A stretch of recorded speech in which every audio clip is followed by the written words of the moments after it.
Hey everybody, Tekking here, and today is truly a glorious day. I don't think I need to explain to you why. Everybody already knows what today's date is. It's a great holiday for the entire land, okay? But I'll give you a hint in case you're out of the loop. I'm wearing blue, and we all know blue is the internationally recognized color for geography, so that means... That's right! Today, March 26, 2019, is Global Geography Appreciation Day. And it's a beautiful, beautiful time to be alive.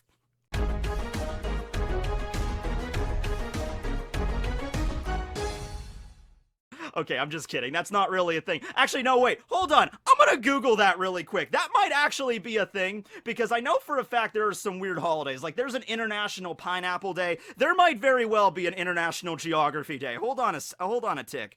Okay, so I guess there's a thing called GIS Day, which is an annual event celebrating the technology of geographic information systems. Okay, that's close enough. Geographic means geography. It started in 1999. Okay, what date is it, though? National Geographic Society, it was November 14th last year, so we missed it, unfortunately, but this year it's gonna be held Wednesday, November 13th, 2019. Alright, mark your calendars, boys and girls, because November 13th, we're gonna have the biggest, most geography-filled extravaganza this side of both hemispheres. Yeah, it's gonna be fun. But anyway, today's video, we're talking about Punk Hazard, and, Punk Hazard, suffice it to say, is a weird island. It's weird geographically, how it's laid out. It's weird in the sense it doesn't have a magnetic field like a lot of the other islands in the New World or in the Grand Line in general. It's weird for the things that exist there. You got centaurs, you got satyrs, you got giant sentient globs of goo wandering around that are salamanders. You got busty harpy ladies, you got gaseous humans, you got the abominable snowmen that are just stomping around. They exist and they're around, and they also use rifles to hunt, so you should probably stay away from them at all costs. You got giant children.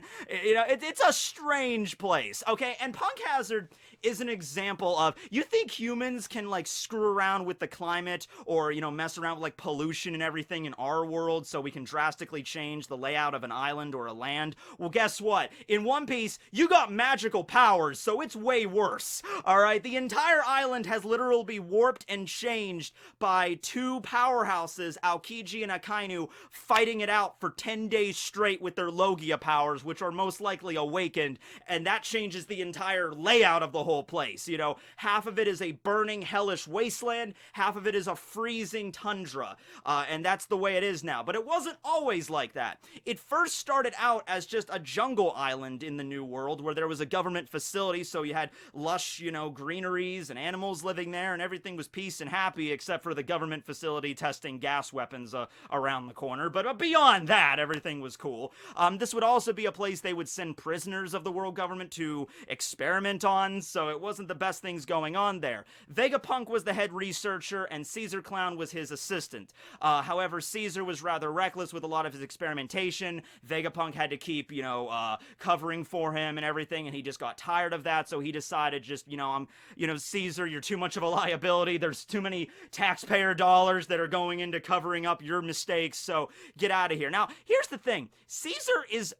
Okay, I was gonna say Caesar's not an idiot, but alright, sometimes he acts that way. But, okay, Caesar is not stupid, alright? He does have knowledge of chemistry and gas weaponry, and he does have the ability to manipulate himself, as he has the gas fruit, but just the way he uses it is, you can tell he not understands basic chemistry. Okay, fine, and he can make cures for things. It's like, alright. He knows chemistry. But he's very reckless in how he does things. He probably doesn't think very often before he decides to launch onto an experiment or something, and if it might fail or blow up in his face, Vegapunk has to be the one to cover for him. So Vegapunk got tired of that, and he was like, I'm gonna cut you from the project, you're no longer involved here. And Caesar, in a fit of, like, jealous rage, decided to detonate this large-scale gas weapon that they were testing on Punk Hazard, and it went off, and, you know, it was 100% Vegapunk's fault, you know, and this whole thing went off and just eradicated all life on the island. All flora, all fauna just died because of this massive gas weapon that just detonated out of nowhere. So, yeah, I mean, you think Chernobyl is bad in our world? I mean, yeah, it is. It's pretty bad that exists.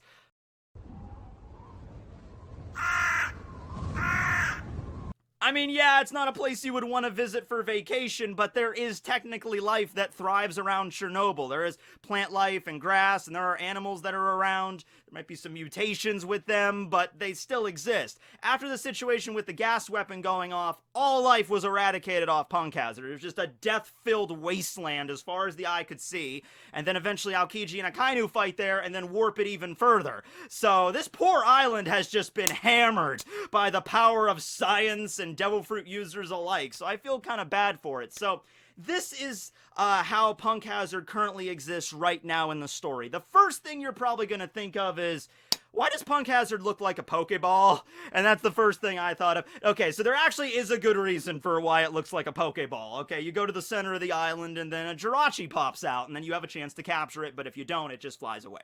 No, so when Aokiji and Akainu went there to fight, most of the gas that was plaguing the land had dissipated. This was because after about a year after the detonation, Caesar returned to the island. He escaped from prison. He went back to Punk Hazard and he nullified the gas. So by the time Aokiji and Akainu arrived there for their fight, of course, they were going to pick an island that was government property, but was also a place that they didn't have to worry about destroying the landscape. It was already destroyed, so it was the perfect place for their duel. So they had their big epic fight, and over the course of 10 days, half of the island that Akainu was fighting on warped into hell, and the half that Aokiji was fighting on warped into the North Pole, right? But the reason it has that Pokeball shape is because their final clash that they had, and we haven't seen this yet, but it's implied, and I'm sure we're going to get a flashback at some point. It's going to be really cool to see this. But basically, just picture in your mind's eye, 10 days of fighting between Aokiji and Akainu, and they're both exhausted. They're on the ground. They're like, Sakazuki, Kuzan. They're just like, I'm not going to let you be the fleet admiral. I'm not going to let you be the fleet admiral. It's like, we're almost done, man. We only have one more shot in us. So let's just say, whoever wins this final attack, whoever's standing afterwards becomes the new fleet admiral. And the other one has to hang their head in shame. It's like, fine by me, man. And it's just like this big, most epic anime clash that you could possibly imagine. Goku, Frieza, Ichigo, Byakuya, Naruto, freaking Pain, just... and just boom! And it just splits right down the middle, cracks the island in half, and the epicenter of that clash created a huge lake. So that's the reason why it looks like a Pokeball, basically. And that lake is not just like, oh, it's a little crater. No, it's a large freaking lake. It's a huge lake, all right? And it's right there in the center, and that's where, they clashed, and I'm guessing they passed out. And then maybe Akainu was the first one to stand back up, and then he's the one that became the new fleet admiral. I just realized, comparing that to Naruto and Pain's not really a great comparison, because that fight didn't really end with an epic final clash. But you know what I mean! Swap it out for your Naruto fight of choice. Naruto Sasuke, I guess. I don't know. Alright, so that's the way it looks, and as you can probably imagine, considering the horrible conditions that exist on both halves of the island, not a lot of animals can thrive there. Well, not naturally, but, artificially, sure. Hence why you have dragoons. Alright, so dragons that were artificially created by Vegapunk, I'm sure they were there for some reason. Maybe the Tenryubito had this obsession with dragons or something, and they wanted dragons to rule over the skies because, people can't fly in One Piece unless they have devil fruit powers. So if they had dragons going everywhere, they would be able to subjugate the entire world. Maybe that's the reason they wanted dragons, but for whatever reason, dragons were being worked on in Punk Hazard artificially, and the project was abandoned at some point, but there were a few dragons that still exist. So there's a large red dragon that existed in Punk Hazard before Zoro, decapitated the damn thing, so that sucks. But then you also had a much smaller dragon, which was purportedly much more violent and could spit fire, and that one was, I think that one's still around. I don't think that one died, but there might be more dragons somewhere all around Punk Hazard. We didn't really explore the Burning Lands too much. Most of the arc was in the frozen half of the island because, it's kind of hard to set up a research lab in a situation like hell, but at least in the Arctic, they had a lab, and inside of the lab you could have have, like, you know, heat and stuff. So most of the battles took place inside the lab, and most of the arc on the frozen side. We didn't really spend a lot of time in the hellscape, you know. But in that situation, I'm sure there might be some other creatures like the dragons that might have lived somewhere else on Punk Hazard. Now, the centaurs and the satyrs and the harpies that I mentioned, they are also not naturally occurring. They were created via Law's Oppi Oppi Nomi. So what happened was, as I said, there were prisoners that were living on the island because they were brought there by the world government to experiment on. There was this massive explosion of gas, and there were some of the prisoners that were still on the island when that happened. You know, Vegapunk and all of the staff, they evacuated. But when Caesar Clown came back to the place, to the ruins of the lab and everything, he nullified the gas, and the prisoners, some of them still survived, I guess, but they were, you know, paralyzed from the waist down because of the neurotoxin. And so when Law showed up shortly before Luffy and, you know, his group did, it was a few months before that, Law showed up, and then he made a deal with Caesar and everybody, the whole heart swapping thing. And in exchange for this, Caesar asked him to give his subordinates legs so they could walk. And so Law, of course, with his Oppi Oppi powers, you know, room, shambles, he can give them, you know, various animal, you know, body parts and stuff so they can walk around like horse, you know, horse halves or zebra halves. So like centaurs, basically, or the satyrs, they have the horns on their head. So they're not real centaurs, they're not real satyrs, like they weren't born like that. But, you know, it lends to the whole mythical aspect of Punk Hazard. It's such a weird island when you show up there. It's like, whoa, it's half of it's on fire, half of it's cold. There's centaurs, there's satyrs, there's busty harpy girls, there's a guy made out of gas, giant glob of slime. What's going on here, man? I guess I should probably talk about the giant glob of slime. See, that was another experiment on Caesar's end that, get this, alright? You can tell this guy really is a true mad scientist. You can say whatever you want about Caesar, okay? But when you think of Mad Scientist University, this guy freaking graduated Suda Kumba Laude, or whatever it's called. I mean, he is a true expert in crazy. Alright, he's like, alright, I'm back on Punk Hazard. I have it all to myself. Vegapunk's not here to hold me back anymore. What I'm gonna do is I'm gonna take all of the poison neurotoxin that is all over the island, congeal it together, give it a zone fruit, and then have it be my loyal pet as sentient glob of poison named Smiley. That's mad scientist crap right there, alright? So that's pretty cool. He creates this, it's the axolotl fruit, so it's a salamander, it's a Mexican salamander, and it's this giant thing that is sentient and obeys Caesar as if it was his, you know, it's his loyal pet. So, okay, cool. Kind of messed up, but hey, it's a cool trump card to have in case any pirates land on your island. It's just like this giant glob of things if it eats you, or if you even get close to it to start breathing in the fumes, or if it's dripping on you.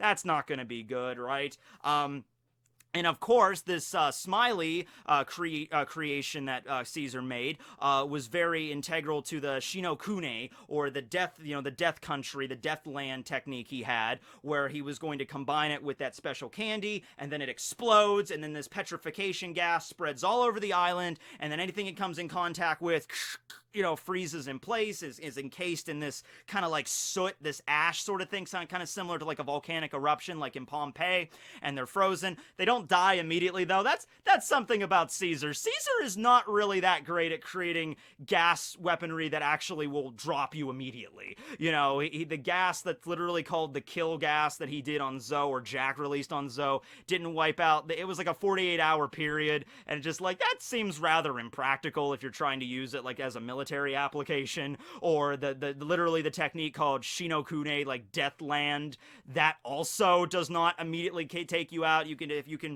free yourself from the petrification, you're basically fine. Okay, so yeah, the ice lands, let's talk about them. So yeah, the Abominable Snowmen, this is the one that is the most confusing, because you can explain away the satyrs and the centaurs and the harpy ladies and everything. Of course, Smiley and Caesar himself, those are products of devil fruits. But then you get to Rock and Scotch, not related to Rocks and not related to Scotch, who was the cyborg dude guarding one of Kaido's islands. I know their names actually link up to other people in the One One Piece world. Weird, isn't it? But hey, you have a series that goes on for 21 plus years. Eventually, you're going to overlap names, right? It's just gonna happen. So they're the Yeti Cool brothers, and they are Yetis. They're abominable snowmen. They're brothers. We never really get to see their face because they wear like straw hats that always obscures their face in shadows. We just see these big red eyes, and they're really big. They're like giant sized, and they have giant rifles that they shoot out like this drunk gas to like, incapacitate their opponents, and they work under Caesar dutifully. So there's some loyalty there, but I'm not really sure where they came from or what their story was. I'm going to assume they weren't originally on Punk Hazard back when it was a jungle, and I'm also going to assume they weren't there when it was like a wasteland, because they're Yetis. I think they require like cool weather in order to live, so they didn't arrive there until after their fight, after Akainu and Aokiji's fight. So I don't know. I mean, take your pick.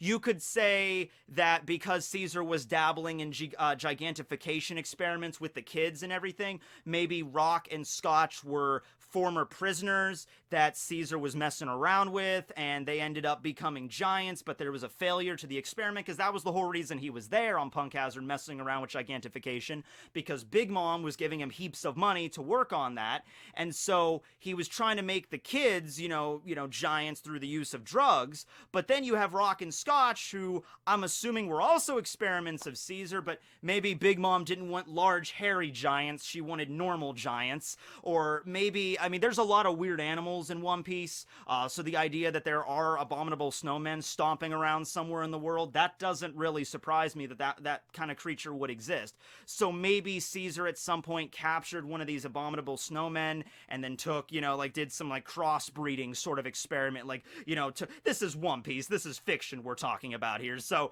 picture like a mad scientist lab, like, I have extracted the DNA of an abominable snowman, and I will insert it into this prisoner as I crossbreed it with giant DNA, and then you end up getting Rock and Scotch, I don't know, but we don't really find out a lot about them. Law pretty much just takes him out with his counter-shock ability, which was really cool, but we don't find out a backstory for them. But I'm assuming, they were either prisoners that Caesar screwed around with, or maybe Caesar was trying to create, here's an idea, a smile devil fruit that was a giant type.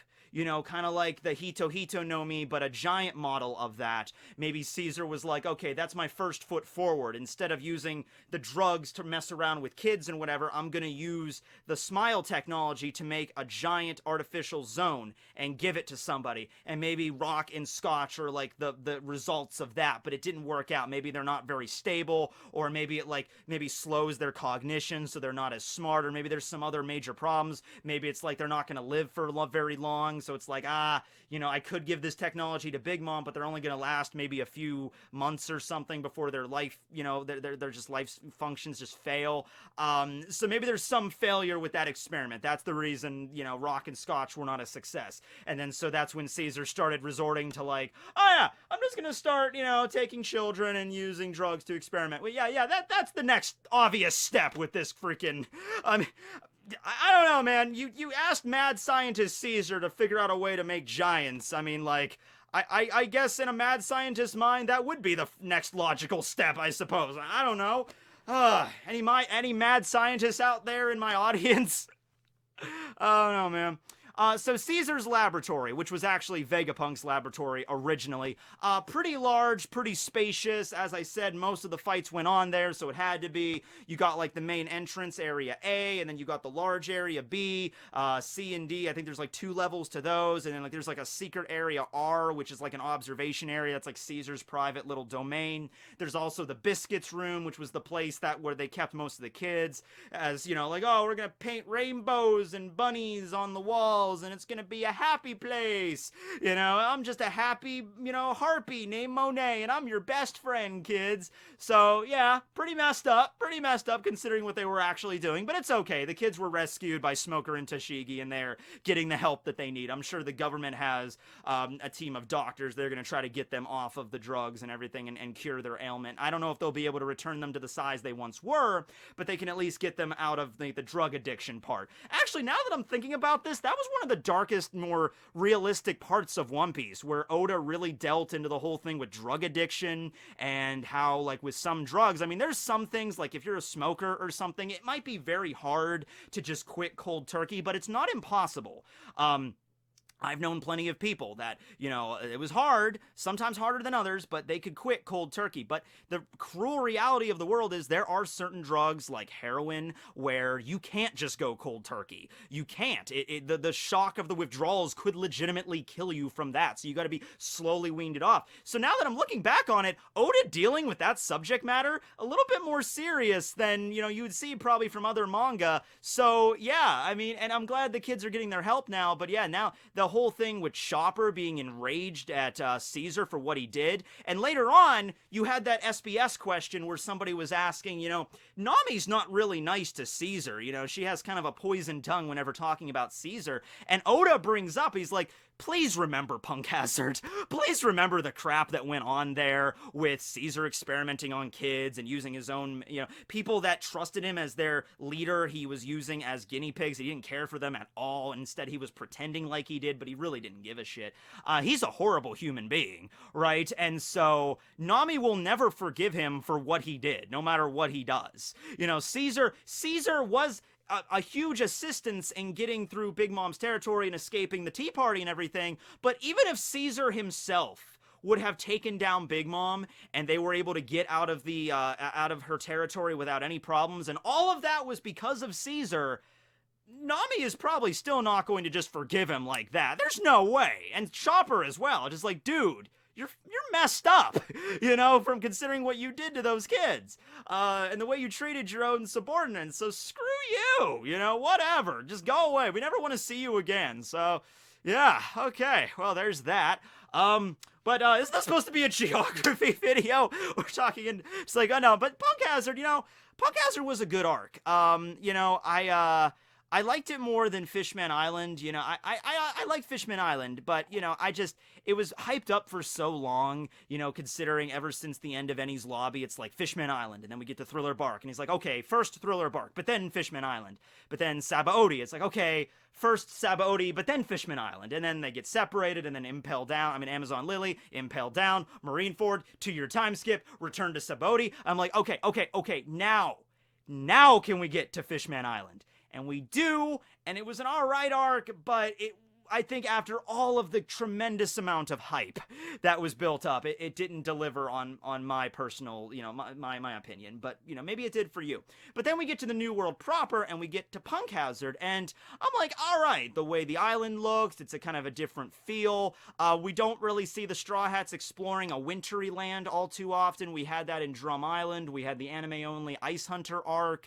Right now in Wano, there's a region that's cold and snowy, but usually we don't get to see the Straw Hats wearing the winter clothes walking around in a different kind of landscape, so that was cool to see. And of course, before we really pieced everything together to figure out what was going on with the Centaurs and the Satyrs and the Harpies and everything, it was a rather kind of mystical land. Like, what is this place? How come there's so many weird creatures that exist here? And then we find out it's just kind of like a hodgepodge of devil fruit powers and mad science. Also, the fun fact is that Punk Hazard does not have a magnetic field, which is very weird. I like to think that Punk Hazard used to have one, and it wasn't necessarily the gas weapon that changed it, but it was the massive fight between Aokiji and Akainu that just completely permanently, like, altered the actual island itself. Like, the gas weapon exploding, yeah, that might have exterminated all life on the island, but I don't see how that would have messed with the, you know, the magnetism. But Aokiji and Akainu brawling for 10 days, awakened Logia users permanently altering the entire weather around it and the landscape itself, I could see how that would just permanently jack up the freaking magnetic pole beyond repair. And we've also heard that there are so many weird islands in the New World. Some of them have their magnetic fields varying wildly, and some of them they just go dead. And you can't, yeah, that's why you have to have a log post that has 3 different arrows, because otherwise you're probably going to lose it at some point. But Punk Hazard is not one of the first 3 islands that you arrive in the New World. That's kind of interesting, isn't it? It's like Oda introduces the New World log pose, and he's like, okay, upon leaving Fishman Island, you got 3 islands that you could possibly go to with this method. You got Mysterion Island, you got Risky Red Island, and you got Raijin Island. And which one do they go to? none of the above. And it's just like, you know what? That's Luffy. And of course, the reason they went there was because of the distress signal they got. Oh yeah, and then there's a samurai walking around in 3 different segments. So that's something else weird about the island. It's just like Oda keeps throwing weird crap at us at every chapter. I'm like, how does this all fit together? But it's Oda. He figured out a way. But yeah, they went there to respond to a rescue call because of law and because of the samurai and everything.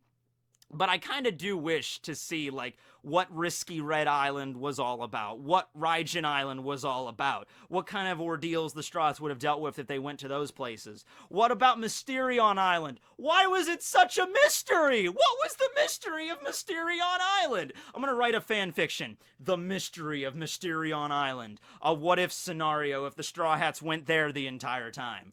I'm probably never going to write that, but, you know, somebody could. There's a springboard for an idea. But okay, yeah. So, I talked about the lab. There's also the sad production facility that Law sliced in half shown here. So, it's not around anymore. The lab is pretty much destroyed. But, you know, that's the goo that was being created so it could create the smiles over at the factory on Dressrosa. Of course, Caesar had a contract with Dofi. Dofi had a contract with Kaido, and everything was working out until those meddling kids showed up and just ruined everything there. Then, of course, you had Smoker and Tashigi arriving on the island and then, you know, busting them because they were part of the Marines and stuff, and then Virgo. So, yeah, looking back on it now, there was a lot of moving parts involved with Punk Hazard that really helped set up Dressrosa. But yeah, that's pretty much in terms of the layout of the island and the geography of everything. That is essentially it. Like I said, I wish we would have gotten to explore the Burning Lands a little bit better. I'm sure there was a few more things like that. Like there's a volcano or a weird underground magma cave or something that would have been cool. But yeah, there was enough stuff going on that we had to focus on that. And it wasn't a tremendously long arc either. It was normal length, you know, about I think like 50 chapters, something like that. But yeah, what was your favorite part of Punk Hazard? Mine was the part where Sanji got put into Nami's body. They did the body swap thing, and then we had Sanji sexy time. That was probably one of my most favorite parts. Second favorite part is when Zoro sliced down Monet. Oh, yeah. I was gonna bring that up, which is the reason I brought Shusui up here. I'm glad I didn't forget. So this isn't really involving geography, but I made a video about the black blades, you know, and I forgot to bring this up, but you know, the armament hockey permeating the blade, it might actually not have the qualities of armament. It might just increase the durability of the blade. Case in point, Zoro uses Shusui one sword style, you know, Great Dragon Shock to slice Monet. But he doesn't use hockey, and she was traumatized by it, and she couldn't maintain her form, but she wasn't injured by it physically. But if it's a black sword that permanently has armament on it, then she should have been. So I didn't know, it's not enough information to do a whole separate video about, but I just wanted to bring it up because I really should have realized that, and people brought it up in the comments of that video. I'll put there's a card up here if you want to go watch it. But yeah, armament hockey I still think can permeate the blade itself, but it doesn't retain the qualities of, like, injuring Logia users if you cut them. It's just to increase the durability of the blade, and it will never chip. It will remain constantly sharp. You know, you don't have to constantly sharpen it or anything. That's probably what it does, rather than actually injure Devil Fruit users. All right, so with that being said, I'm glad I remembered that. Thanks for watching, everybody. This will be Tekking signing out. Remember, November 13th. Mark your calendars. We're GIS Day. GIS!